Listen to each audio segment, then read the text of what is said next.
Good evening, everybody. Good evening. Yes, yes. Good evening. Good evening, Swami. Good evening, Noel. Pranam Maharaj. Yes. Namaskar. Good morning to you. Yeah, and good evening to you all. Who else is here? Yes. Betty, good evening. Good evening, Swami. Dave, good evening. Good evening. Lanji, good evening.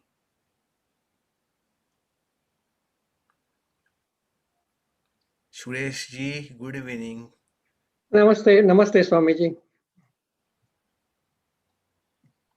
Vishalakshi ji, Purni ji, good evening to all of you.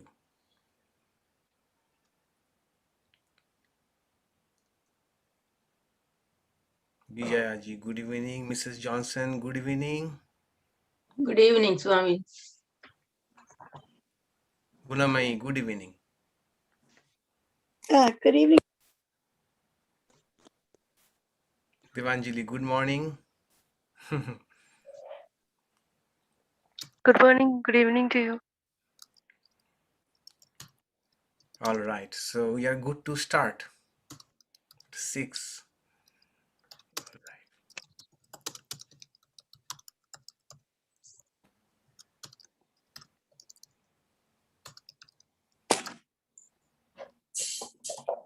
We'll start with chanting.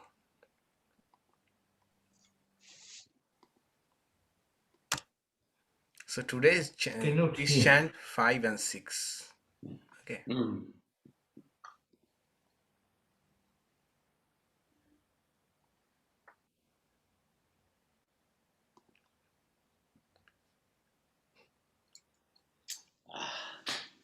So I got a question. This is my first third meeting. Do we have a way of determining what to read for a given week? Thank you. All right. So probably you are not in my mailing list. I will include you.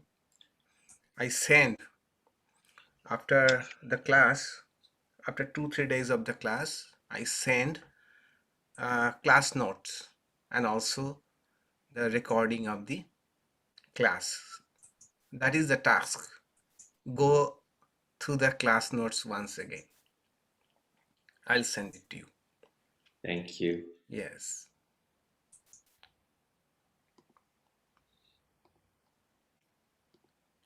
All right.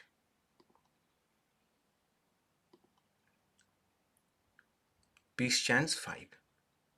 Let's read the translation together. Sweet blow the winds, and the oceans give forth blessedness. May the herbs and plants bring us health and happiness.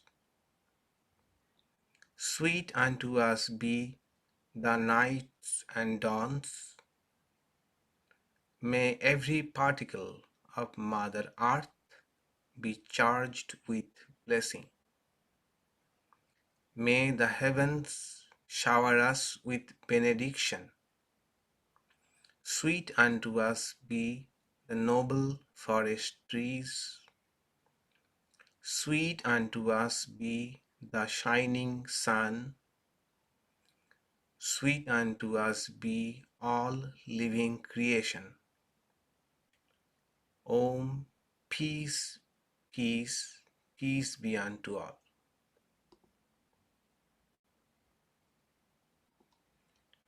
Okay, now let's chant. First call and response. Om, Om, Madhuvata, Madhuvata, Ritayate, Ritayate, Madhu Sharanti, Madhu Sharanti, Sindhavaha, Sindhavaha, madhiirnas, madhiirnas, santoshadhihi, santoshadhihi, madhunaktam, madhunaktam, utosasi, utoshasi, madhumat, madhumat, parthivagam, parthivagam, rajaha, rajaha, madhudvaur, madhudvaur, astuna pita, astuna pita, madhumano, madhumano, banaspatir, banaspatir, madhumagam, madhumagam, astu suryaha, astu suryaha, madhirgabo, madhirgabo, bhavantu naha, bhavantu naha. Om Shantihi, Shantihi, Shantihi. Om Shantihi, Shantihi, Shantihi. Now chant along. Okay, hold your breath. Okay, now start. Let's start. Om Madhuvata Ritayate Madhuksharanti Sindhavaha Madhiirnas Santoshadhihi Madhunaktam Utashasi Madhumat Parthivagam Rajaha Madhudvaur Astuna Pita Madhumano Vanaspatir Madhumagam Astu Suryaha Madhirgabo Bhavantu Naha. Om Shantihi, Shantihi, Shantihi. Let's chant it once more. Om Madhuvata Ritayate Madhuksharanti Sindhavaha Madhiirnas Santoshadhihi Madhunaktam Utosasi Madhumat Parthivagam Rajaha Madhudvaur Astura Pita Madhumano Banaspatir Madhumagam Astu Suryaha Madhirgavo Bhavantu Naha. Om Shantihi, Shantihi, Shantihi.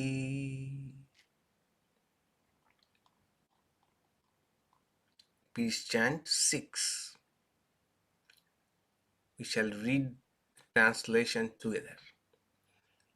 Om, that is infinite, and this universe is infinite. The infinite proceeds from the infinite. Then, taking the infinitude of the infinite, it remains as the infinite alone. Om, peace, peace, peace be unto all.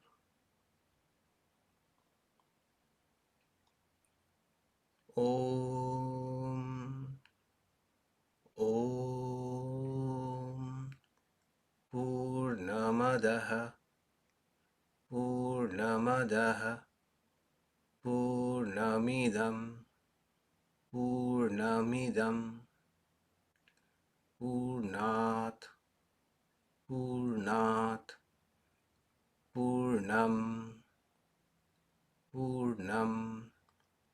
Udachyate. Udachyate. Purnasva. Purnasva. Purnam. Purnam. Adaya. Adaya. Purnam. Purnam. Evavashishvate. Evavashishvate. Om Shantihi. Shantihi. Shantihi. Om Shantihi. Shantihi. Shantihi. Now chant along. Om Purnamadah Purnamidam Purnat Purnam Udachyate Purnasva Purnam Adaya Purnam Evavashishvate. Om Shantihi. Shantihi. Shantihi. Once more. Om Purnamadaha Purnamidam Purnat Purnam Udachyate Purnasva Purnam Adaya Purnam Evavashishvate. Om Shantihi. Shantihi. Shantihi. All right. So here we are, Narada Bhakti Sutra. Last time we saw that after taking samples of 3 sages about what they speak about devotion, what according to them the characteristics of devotion are, Narada placed before us his view, his own take on devotion, what bhakti is. Before that we saw that according to Vyasa, ritualistic worship, the liking for ritualistic worship is a sign of bhakti. It's a characteristic of bhakti. Then Kathadishu iti garga. According to the sage Garga, the joy or liking to listen to the stories related to the lila or divine pastime play of the divine incarnations. This is a true sign of devotion. Then we saw, according to Shandilya, another sage, absorption, uninterrupted absorption in the divine within. That is a characteristic of devotion.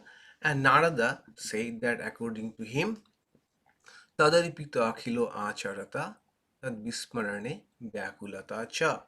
According to Narada, what is devotion?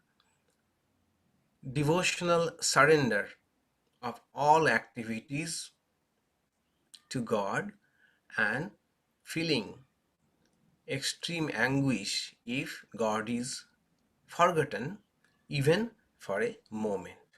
That is, according to Narada, devotion or acme of devotion is. Now he would give examples.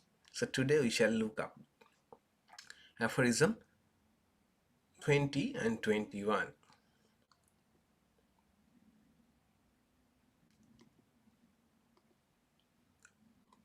So aphorism 20 is not much there to discuss.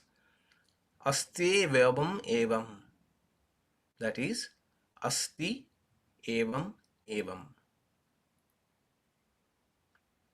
This is the aphorism 20.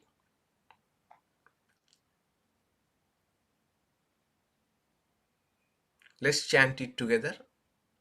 The aphorism.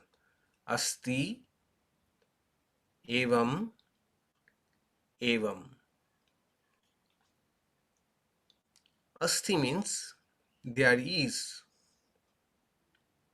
Example of evam. Evam means such. Again evam means and such. Devotion. That is, there is example of such and such devotion. Example of what kind of devotion? What he said just in the previous aphorism. Complete surrender of all activities to God and feeling of anguish if God is forgotten. There is example of such devotion. The repetition of the word evam is to emphasize that indeed there is such example. Evam, evam, repeating. There is such example, there is such example. This is the meaning. That is to emphasize that indeed there are examples of such devotion.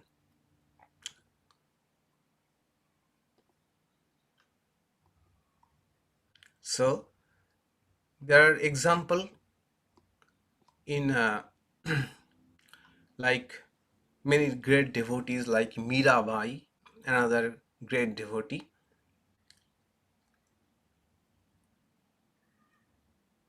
Evam also means only. Might be, I have to think about. Then another great devotee like Chaitanya. Then there were other devotees like Nimbarka, Vallabha. And also we find even in the Christian tradition, there were many Christian mystics like, as far as I know, Saint Teresa of Avila, Saint John of the Cross, Saint Ignatius of Loyola, Saint Francis of Assisi. They were such kind of lover of God who remembered God all the time and felt anguish if they forgot God. So there are some examples of like that. So then let us go move on to next aphorism. Aphorism 21.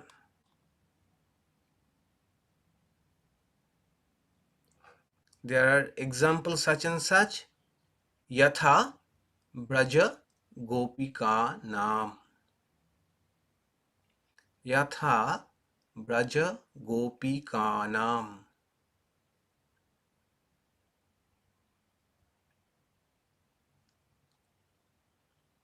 Let's chant together.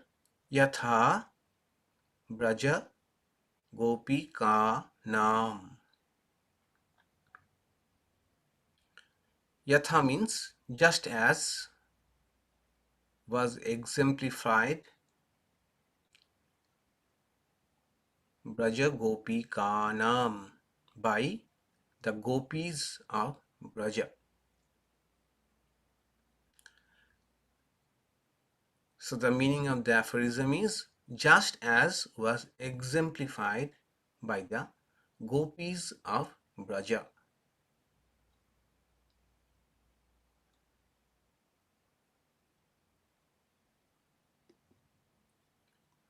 All right.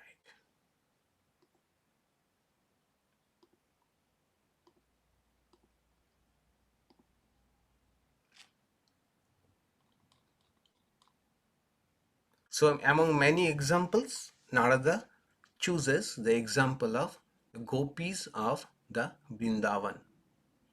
Braja. Braja is another name for Vrindavan. Vrindavan is an idyllic village in North India. To be grammatically correct, it should be Vrindavana. Vrindavana. But the most popular dialect in India is Hindi. In Hindi, the last A is cut off, and so Vrindavana becomes Vrindavan. They say Vrindavan. So Brinda is the name of the bush of Tulsi, basil, which is we call holy basil, and Bana means forest. So it appears that village Vrindavan, there used to be lot of Tulsi bushes. Okay, and Vrindavan was also called Braja. The word Braja has many meanings like a way, road, then wandering, roaming, and a station of cowherds. A station of cowherds. So it appears that in Vrindavana there were many cattle, many group of cattle or cowherd people used to live there with their cattle. That is why probably Vrindavana got the name of Braja. Okay, so Braja Gopika. Gopi, a Gopa means the cowherd boy, those who take care of cattle, which we may call an American synonym cowboy. And Gopi is milkmaid, that is the daughters and the wives of the Gopas. They are called Gopi. So Braja Gopi ka naam means the milkmaids of Braja, the milkmaids of Vrindavana. Those are the epitomes of bhakti, kind of bhakti that Narada thinks what true bhakti is. A few things we should remember about these gopis and their divine lila with Sri Krishna. This is important. Firstly, most of those gopis were married women who had their families, children, and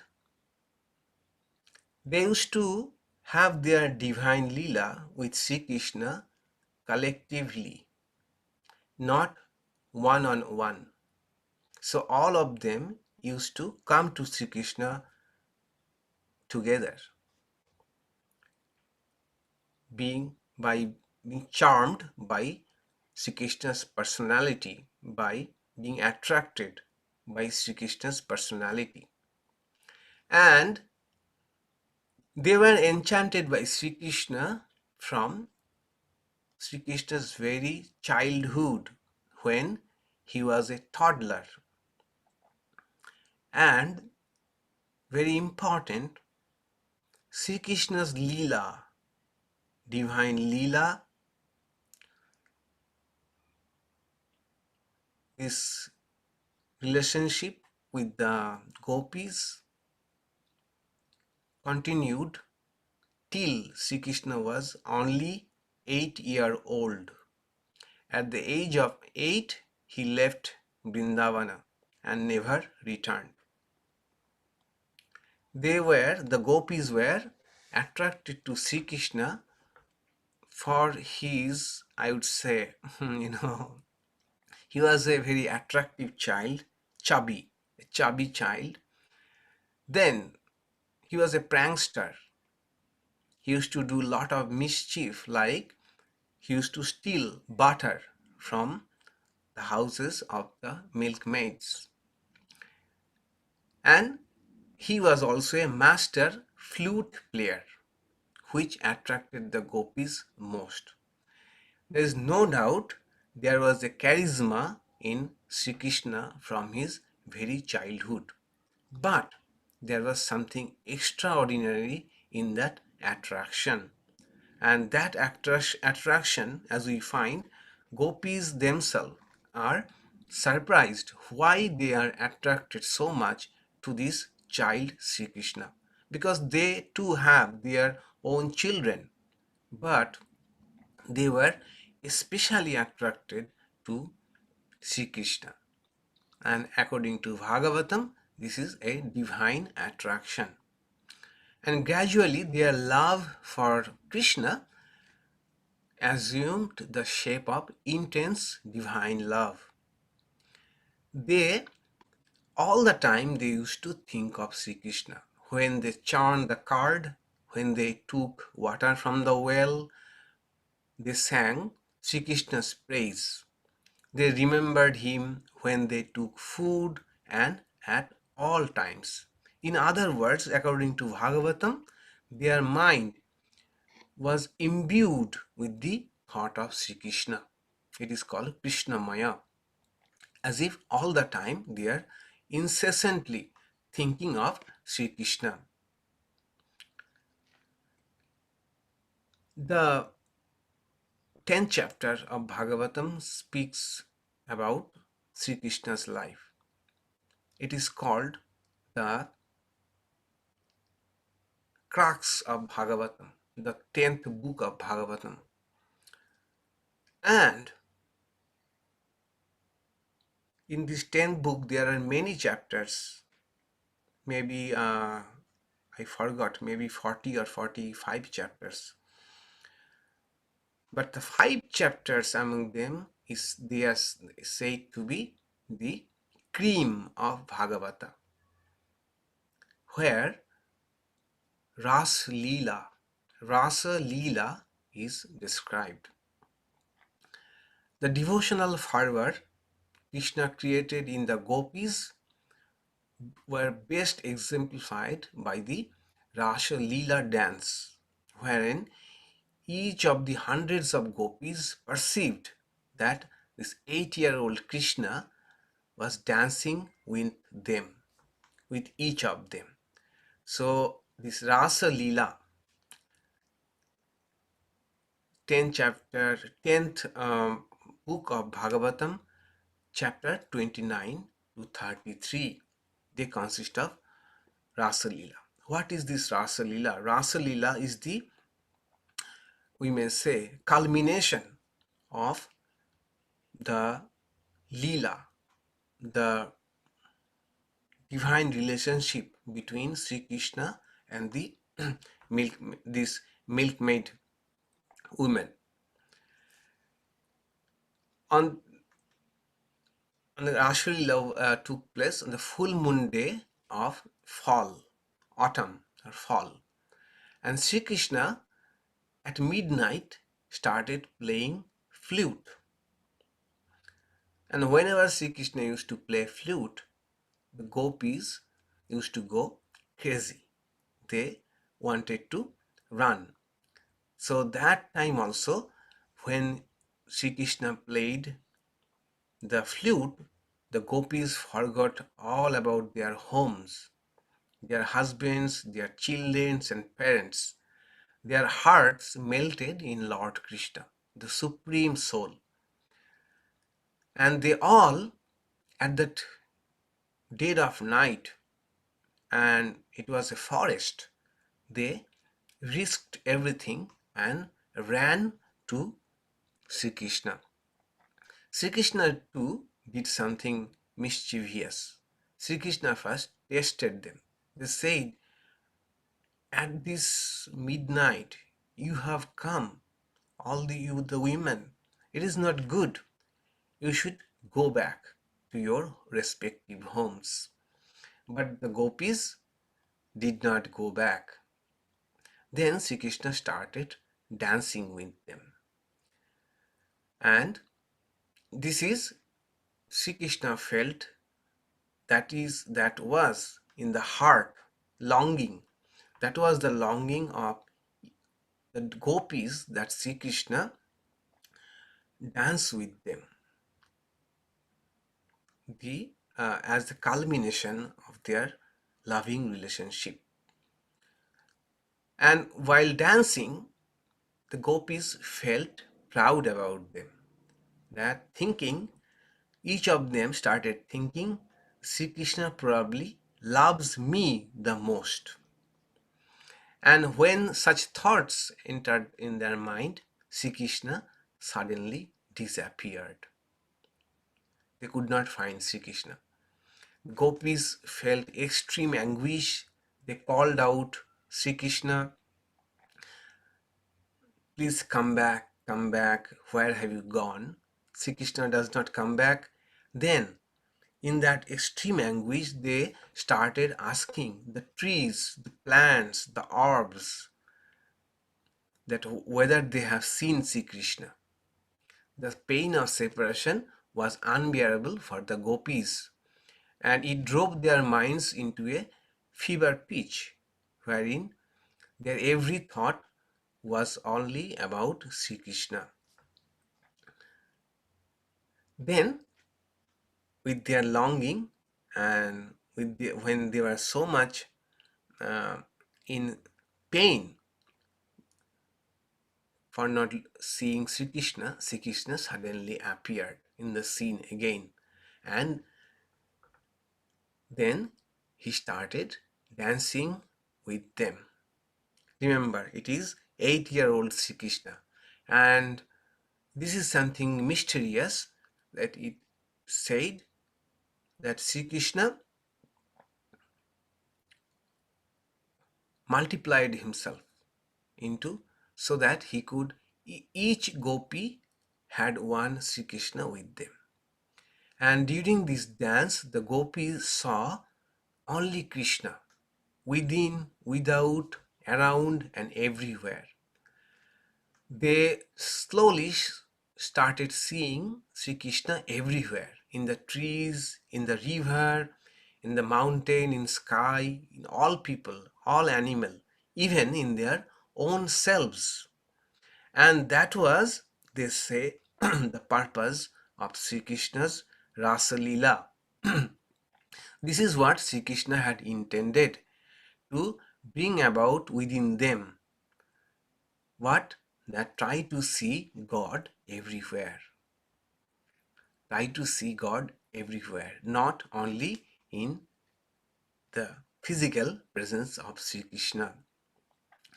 And after Rasa Leela, within short time of Rasa Leela, Sri Krishna left Vrindavan for Mathura and never returned to Vrindavan. Again, some say there is, of course, another view. They say that he stayed 2 more years in Vrindavan and left for Mathura at the age of 10. Anyway, Sri Krishna stayed in Vrindavan till at the most when he was 10-year old. So how do the gopis exemplify Narada's 2 conditions of divine love?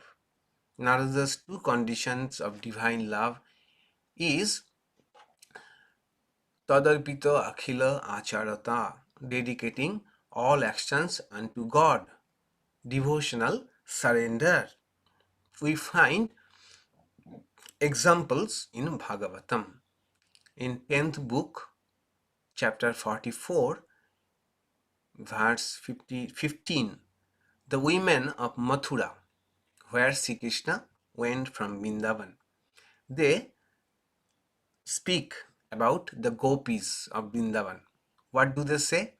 They say, the gopis of Braja are the most fortunate of women, because with their minds fully attached to Krishna, and their throats always choked up with tears. They constantly sing about Sri Krishna while milking the cows, winnowing the grain, churning butter, gathering cow dung for fuel, riding on swings, taking care of their crying babies, sprinkling the ground with water, cleaning their houses, and so on. By their exalted Krishna consciousness, they automatically acquire all desirable things. That is the envy of the women of Mathura, that the gopis of Vrindavan always think of Sri Krishna, but we cannot. In chapter 46 of the same book, verse 4, Sri Krishna himself says that with their minds fixed on me through love, they knew neither their families, nor their bodies, nor things far and near. As sages in Samadhi does not know name and form. So the gopis did not know anything other than Sri Krishna. That is what Narada said, that tad arpito akhilo acharata. They are doing their all duties, but in and through all of them, they were remembering only Sri Krishna. Then second point was that extreme anguish in forgetfulness. Tat vismarane parama vyakulata. We find that Sri Krishna says that when they remember me, who am so far away, because Sri Krishna has moved to Mathura, they are overwhelmed by the anxiety of separation. And as we find that when Sri Krishna disappeared for a moment or few moments during Ras Leela, the gopis asked the creepers, trees, if they had seen Sri Krishna. And some gopis also say that wherever we look, we find the dusky Sri Krishna. Dusky means Sri Krishna was dusky in complexion. Not black, but bluish black. So they say, wherever we look, we find dusky Sri Krishna. In the black cloud, in the black pupil of our eyes, in the dark tamal trees. Tamal is a kind of tree that grows in that region, and in the blue water of Yamuna river. So this is the story, the love story of gopis, the simple-hearted milkmaids of Vrindavan. And Bhagavatam says that these gopis in their previous lives were sages. With their austerities, they got the opportunity of taking part in the divine Leela of Sri Krishna. These are sacred love stories which we find in many faith traditions, where the intimacy of divine love is so much that the language of expression is appeared to be romantic, as if a romantic love as between lovers, two lovers. But this language, the romantic language, sometimes which borders to erotic language even, they say this is only to convey the idea of intensity of that love. This is called Madhura Bhava. God, relationship with God, Madhura, that is sweet, as it is between two lovers. So Madhura Bhava, and the acme of the Madhura Bhava were the gopis. There is a very interesting stories about these gopis and scripture. So when Sri Krishna left Vrindavana for Mathura, after that gopis were really despondent that they could not see Sri Krishna. So once a very learned Sanskrit Pandit who was well versed in Vedanta visited Vrindavan, and the residents of Vrindavan received him reverentially, took care of him well. So he was surprised to see that the gopis were still sorrowful on account of their separation from little Sri Krishna. He said to them, "Do you think your Krishna is just an adorable cowherd boy who loved you and gave you joy by his leelas? Don't you know that he is verily the Paramatman, whom you can meditate upon and attain union with him through your meditation?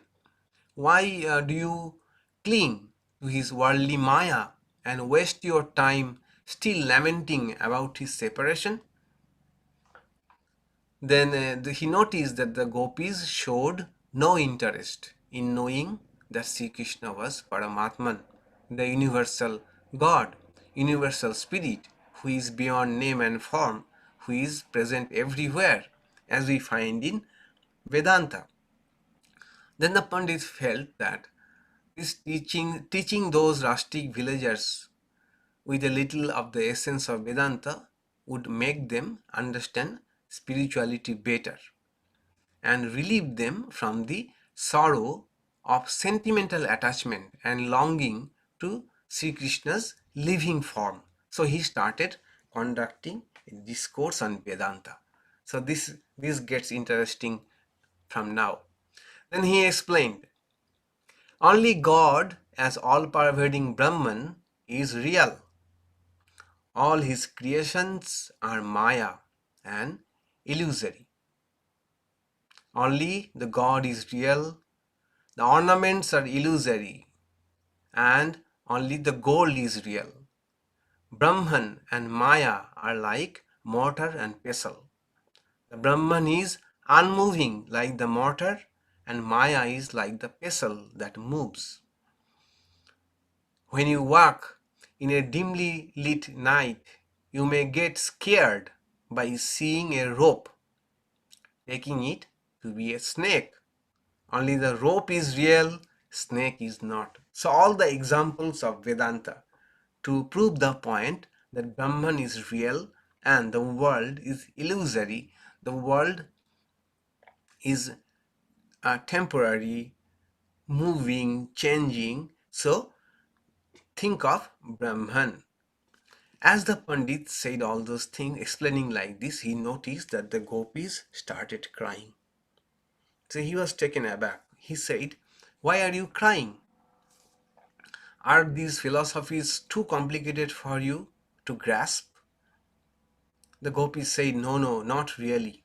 Whatever you spoke brought us memories of Sri Krishna, and we could not control our tears." The Pandit was really confused. "I never uttered anything about Sri Krishna. What are you speaking about?" Then the gopis started saying that when you mentioned about the golden ornaments, the gold and the ornaments, our thoughts immediately went to the child Krishna. As we have seen this beautiful form adorned with various jewels and ornaments that his mother Yashoda would put on him. When you mentioned about the mortar and pestle, we remembered the incidents when Yashoda once tied Krishna with a rope to mortar to prevent him from running to gopis' houses for stealing butter. How painful it is to tie our little Krishna with a rope to the mortar. When you mentioned about snake, we immediately thought about the ferocious snake Kalia and how our Krishna danced over the snake's hood. How can we control our tears when we think of Krishna?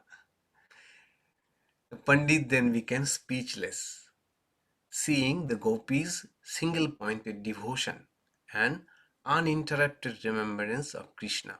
With folded hands and with an emotionally choking voice, he said, "You blessed souls do not require any Vedanta. You already have what is essentially needed to attain Lord's holy abode forever."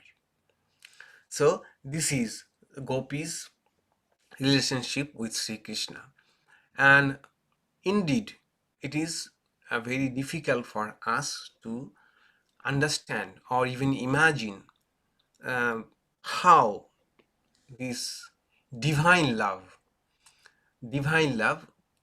can take such a form where both the devotee and God, both of them forget all about their divine connection and divinity, and rather behave as if they are loving a human being in each of them.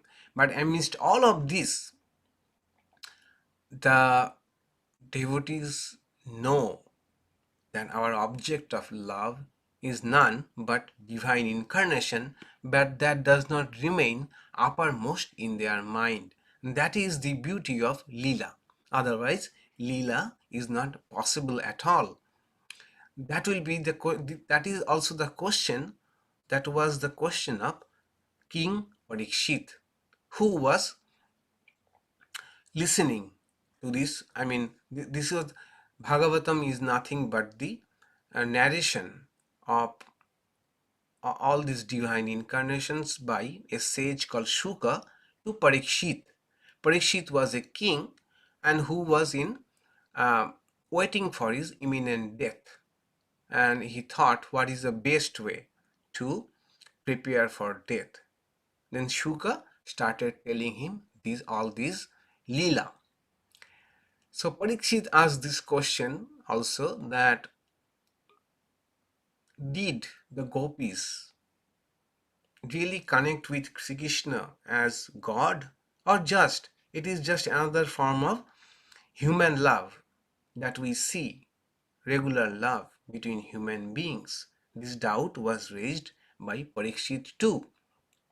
And so next, in the next aphorism, Sri Krishna, Narada himself would clear this doubt, that in that kind of love too, which was too strong and appeared to be like between two lovers, even in that love, the gopis had the sense of awareness that Sri Krishna is nothing but divine incarnation. From their very child, from his very child, they have seen Sri Krishna's divine activities, many Leela, which is possible for a divine incarnation only. So they were aware of Sri Krishna's divinity, but forgetting all those things, they used to love Sri Krishna as their very own, and that is the beauty of the Leela, Vrindavan Leela or Braja Leela of the gopis. So in sum, Narada, by taking the example of gopis, is illustrating what is really a total surrender. That gopis' mind was always fixed on Krishna. They risked everything, their families, marriage, reputation, when they dropped everything they were doing and ran for Krishna when they heard the sound of his flute. And for them not to think of Krishna, forgetting Sri Krishna even for a moment, was a big torture. Tasmin vismarane tat vismarane paduma vyakulata iti. what Narada said, that as Narada said, that another aspect of this divine love is feeling anguish if the devotee forget God even for a moment. And these two aspects of divine love were perfectly exemplified in the lives of the gopis. That is why Narada gives the example of the gopis. And we shall see in the next aphorism, in the next class, that this doubt whether this love was, whether the gopis were aware that Sri Krishna was a divine incarnation or not. If not, whether this love can be called a divine love. Can it be called a bhakti? If the gopis related with Sri Krishna as a simple human being, the love appears to be between two human beings. So can it be called bhakti? That we shall see in the next three aphorisms. Do you have any question? Go ahead. Okay, here is a question. Good. What about Radha? How is she different from the other gopis? Oh, Radha was foremost among the gopis. Okay. Radha was foremost among the gopis. It is said that although Sri Krishna loved all the gopis and he loved Radha the most. Why? There is a beautiful story. Why? Why it is so? Once it was found that Sri Krishna went to another gopi, leaving Radha behind. So Radha was very worried and kind of, sentimental about it. So others asked Radha that, are you become jealous that, I think it was Rukmani, I forgot the name, another gopi to whom Sri Krishna went to visit. I shall say it next day. So Radha said, no, no, no, no, no, I am not jealous at all. I am just thinking whether she knows how to take care of Sri Krishna. That is what I am thinking about. If Sri Krishna is happy to go to any other gopi, I am too happy about that. Whatever makes Sri Krishna happy. I am only worried about the fact whether she does know how to take care of Sri Krishna, whether Sri Krishna will be in trouble, any difficulty. That is what I am worried. And Sri Krishna then said, look, that is why I say that Radha is foremost among the gopis. Chandrabali, maybe Chandrabali. Yes, yes, yes. I think Chandrabali. So there are quite few interesting stories that we shall see in our next class. So they say, the Vaishnavas say that they have, high bar for even discussing Rasa Leela. They say Rasa Leela, or even as such Gopi Leela. They say that if someone is not competent enough, does not have that kind of vision, that kind of purity of mind to understand what this Leela had, they should not talk about. They should not talk about this Leela because they are very much liable to make a mistake through the languages of the Bhagavatam, that it is kind of romantic love, probably kind of romantic love. So they say it should not be taught or talked to those who don't have that kind of wisdom. They say you need a different kind of eye, Divya Netra. divine eye to see through the real purport of these Vrindavan Leela.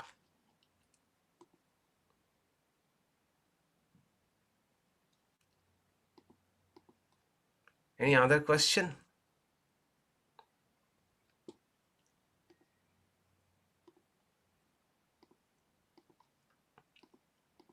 You may unmute and talk.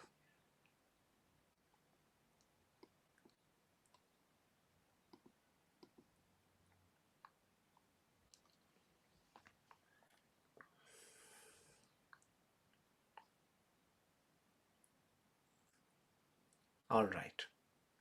So with the next three aphorism, the first part of Narada Bhakti Sutra, where the top main topic is what is devotion, what nature of Parabhakti, supreme devotion, that will be over. So probably in the next class we shall be able to take the three aphorisms together and move on to the next section. Before that, probably I would love to do a quick review of what we have learned so far. All right, so we shall do a guided meditation